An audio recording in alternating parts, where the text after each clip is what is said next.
Yo, I decided to make a second part of the Microbots and Magic miniseries. Now, as you remember in the last part,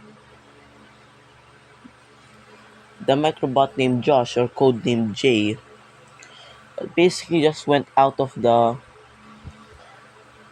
how do I say this, the information library where Mark or Model M, the Microbot labeled M was basically staying at.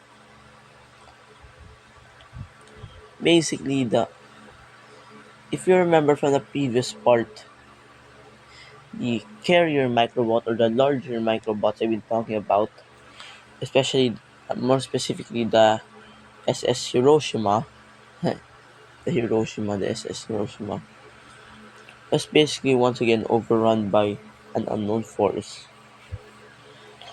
Now the thing is, the Hiroshima base got its name from the fact that it consumed bananas, and bananas tend to be radioactive.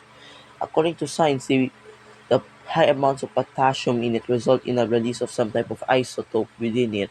Thankfully, it's non-fatal, but it is basically harnessed by the Hiroshima for experimentation for the organization. Just remember, is what Jay is working for.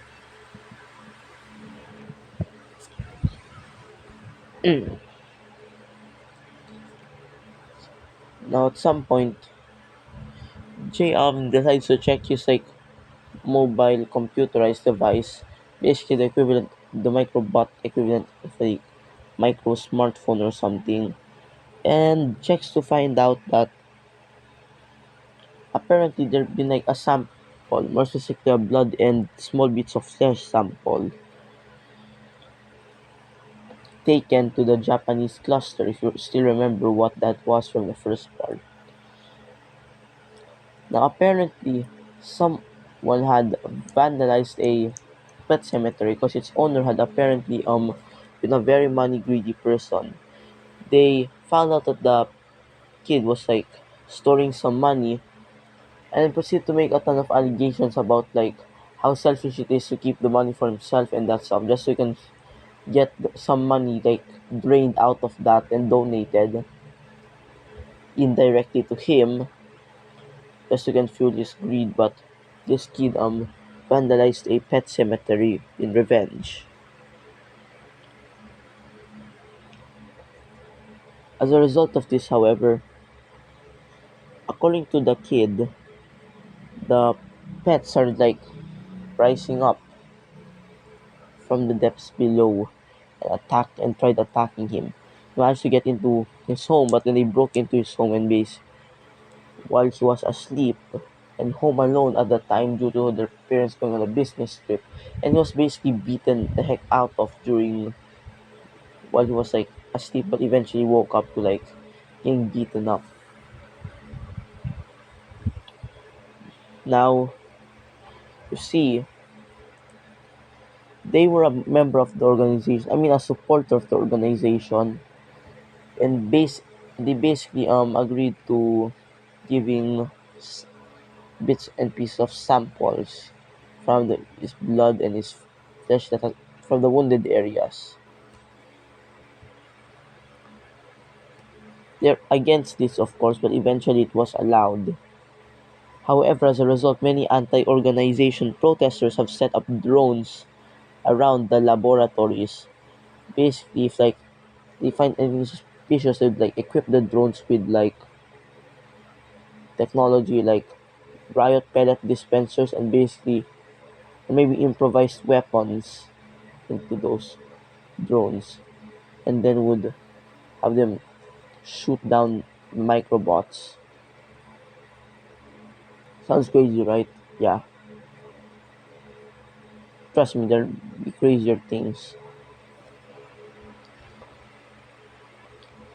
Now, at some point, Model JL acquires a late laser cauterizer because if you remember, the microbots may be very intelligent and very overall very friendly, but at the same time, they're still made for medical purposes. Their purpose is for medical purposes, and as a result, they have a cauterizer with them. At least most of them do. A laser cauterizer is basically just a laser used for cauterizing flesh by just burning it. So imagine it as welding but for blood and flesh. Oh no, sorry. As a result, the laser cauterizers being started being used as a weapon recently. But anyways, just like the electrical gun, it is like a standard, a very common, basically competing with the electrical how do you say, electrical gun or electrical pistol for the name of the 45. This is basically the standard issue pistol.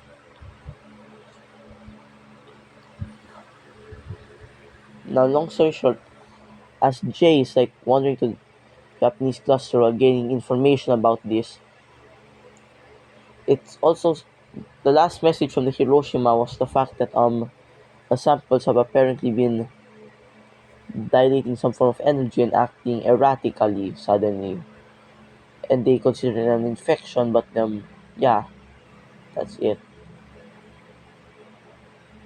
The infection wasn't really that significant, but at the same time, the kid was like still at the hospital at the time, was like suffering from the infection.